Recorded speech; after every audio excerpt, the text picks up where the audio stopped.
At the western entrance of the Hollywood Walk of Fame, there's a monument dedicated to 4 women who helped change Hollywood forever. So today, I visited Hollywood Walk of Fame to walk you a little bit through some of the stories hidden behind these stars.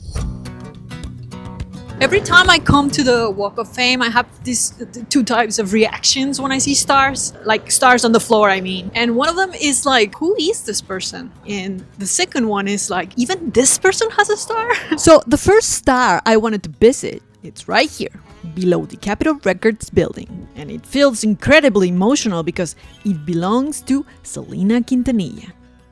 You see, Selena Quintanilla, she wasn't just a singer. She became a symbol of joy, style, and Latino pride. Selena was a Mexican-American version of Madonna. With her voice, her smile, and the outfits she helped design herself, Selena turned Tejano music into something that crossed borders. Songs like Como la Flor, Bidi Bidi Bum Bum, and Dreaming of You made her feel both iconic and deeply personal to millions of fans. And she was also building something bigger than music, with her own boutiques, her own style, and a dream of crossing over into the English language market. But something truly tragic happened, because in 1995, at only 23 years old, Selena was murdered. Yeah, she was super young, only 23. And of course, her death shocked the world. And yet, decades later, her legacy feels more alive than ever, because Selena didn't just leave songs behind. She left a generation of people who still see themselves in her.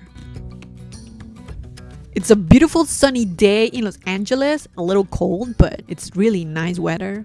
And walking through this place, I came across the star of Stan Lee. He's such a legend, huh? Stan Lee didn't just create superheroes, he pretty much helped create a modern mythology. Boy, he created Spider-Man, the X-Men, Iron Man, Hulk, Thor, and the Fantastic Four. I mean, so many of them. He helped turn Marvel into one of the biggest storytelling universes in the world. But what made his heroes different was that they were human. They had problems, doubts, money struggles, loneliness, insecurity, and that made people feel seen.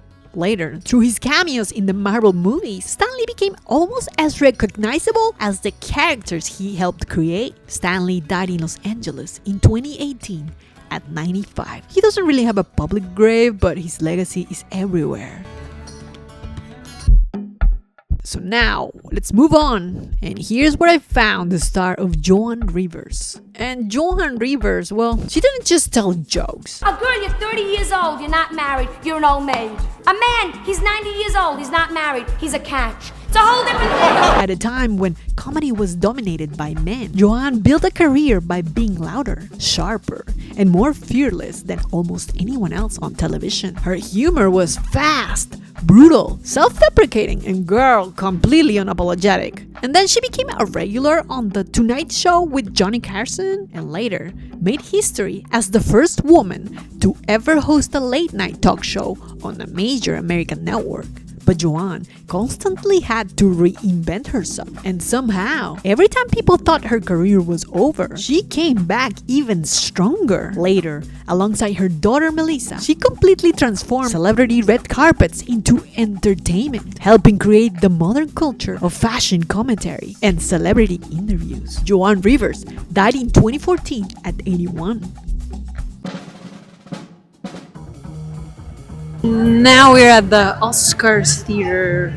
Here's where all the magic happens. You can just walk through the Oscar stairs as a celebrity. Yeah, they walk all the way here. As you can see, there's also the names of the award-winning pictures starting from 1940 all the way. I'm taking you through the stairs so you can feel like a celebrity for 5 seconds. Yep, these are the stairs. They're dirty right now, but yeah, this is how it looks like. Yeah. And Nora, and then this is the last film that won, which is One Battle After Another. So there's room for so many more in the future. Look at that. Plenty of room. 2041. Have you guys seen One Battle After Another? Because I haven't. That's terrible. Let's go back to find the next star. I really wanted to go into the Chinese theater, but it was closed because there's a festival going on. But moving on, I found the star of the legend José José. Casi todos sabemos querer. So José José didn't just sing heartbreak, he really made people feel understood by it. Known across Latin America as El Príncipe de la Canción, he became one of the greatest romantic singers in the history of Spanish language music. And for many people, it all began with one performance. You see, in 1970, a very young José José stepped onto the stage to sing El Triste. But by the end of the song, the audience was on its feet. And even though he didn't win the competition that night, his performance became legendary and launched one of the most important careers in Latin music. Songs like El Triste, Amar y Querer, and Gavilán o Paloma turned his voice into the soundtrack of heartbreak for millions of people. But behind that voice, José José struggled for years with addiction. And slowly, the instrument that made him famous began to disappear. José José died in 2019 at 71. But even after losing his voice, people never stopped loving him. So now, moving on, I'm gonna take you to the Hollywood La Brea Gateway. This monument was created to honor four women from completely different backgrounds who changed the limits Hollywood tried to place on them. So first we have Mae West. Mae West didn't just become one of Hollywood's biggest stars. She changed what a woman was allowed to sound like on screen, who refused to let Hollywood control her voice, her image, or her sexuality. You were wonderful tonight. I'm always wonderful at night. See, long before modern conversations about female independence, Mae West was already shocking audiences with confidence, humor, and unapologetic flirtation. The craziest part was that Hollywood almost ignored her because she was nearly 40 years old when she became a movie star. Yeah, almost 40 years old. So Mae wasn't just an actress. She wrote her own material, filled her scripts with clever double meanings, and pushed Hollywood censorship to its limits. And the more people tried to silence her, the sharper and more iconic she became. Mae West died in 1980 at 87. But decades later, she still feels surprisingly modern because behind all the glamour and jokes was a woman who understood that in Hollywood, controlling your own story was power. Next, we have Anna May Wong, and she's also here because she represents the women Hollywood tried to limit but could never erase. You see, she became the first Asian American movie star to reach international fame. She worked in silent films, sound films, theater, and television, building a career across the world at a time when Hollywood refused to see Asian actresses as leading ladies. And one of the most painful examples of this came with The Good Earth, when she was passed over for a major Chinese role that was totally whitewashed and went to a white actress instead. But Anna May Wong kept going. She worked in Europe, became a fashion icon, starred with Marlene Dietrich, and later made television history as the first Asian American lead of a US TV series. Anna May Wong died in 1961 at 56.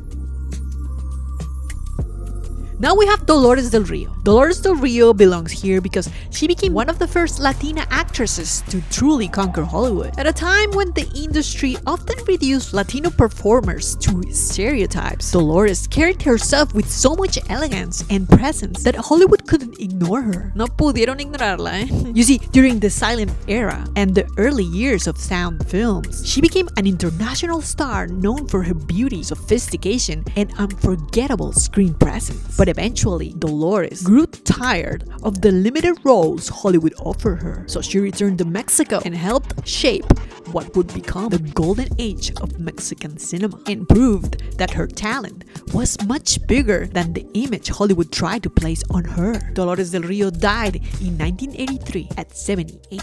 But her legacy still feels powerful today because she didn't just become a star in Hollywood, she became a symbol of pride, elegance, and artistic power for the Latino culture. Next, we have Dorothy Dandridge. And Dorothy Dandridge wasn't just beautiful, she was a woman Hollywood should have treated like royalty. And that's why she belongs here. Because she represents the woman who broke barriers in an industry that was never built to protect her. In the 1950s, Dorothy became one of the most glamorous and talented stars in Hollywood. Her performance in Carmen Jones made history, turning her into the first black woman ever nominated for the Academy Award for Best Actress. But even at the height of her fame, she could headline glamorous hotels in Las Vegas, but still wasn't allowed to stay in them. Yeah, that's ridiculous. And Hollywood admired her beauty, but refused to give her the freedom and roles she deserved. Dorothy Dandridge sadly died in 1965. She was only 42, but her legacy is much bigger than the tragedy, because she opened a door that Hollywood had tried to keep closed for generations. Okay, so since we're around here, let's keep walking a little bit and see which other stars we can find. Believe it or not, I also like to walk around the land of the living like a normal person. And well, right now, we're walking all the way here because I'm going to show you one of the few celebrities. This person has 3 stars. And I was like, what? There's someone with 3 stars? Now let's talk about Gail Storm. Gail Storm is one of those stars most people don't recognize today, but Hollywood clearly remembered her because she has something surprisingly rare on the Walk of Fame. She has 3 different stars, one for radio, one for recording, and one for television. You see, in the 1950s, Gail became a major TV name with My Little Margie, one of the early sitcom hits that helped shape American television. And she was also a successful singer with songs that landed on the charts.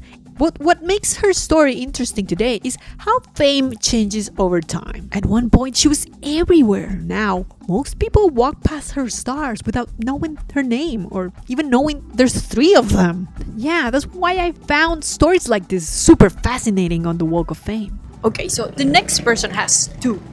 It has 2 different stars, which I think is still a lot because most celebrities here have only 1. Super famous, you're not even gonna be surprised. I wasn't surprised when I found out. It was like, yeah, of course she has 2. And then, well, there's Judy Garland, who actually has 2 different stars on the Walk of Fame. She has 2. Okay, the first star is for film.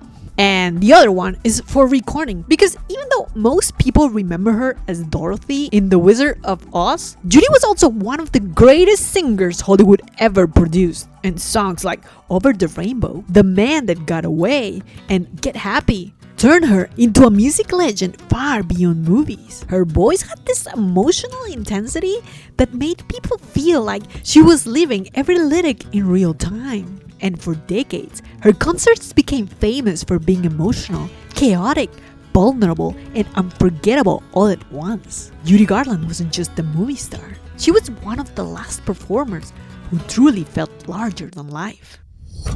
You see, walking through the Hollywood Walk of Fame is strange because at first it feels loud, crowded, and what I find very curious is that if you slow down, every star becomes a little doorway into someone's life. So I hope you like this video. Thank you for walking through these stories with me. As you know, my name is Suri, and I'll see you in the next video.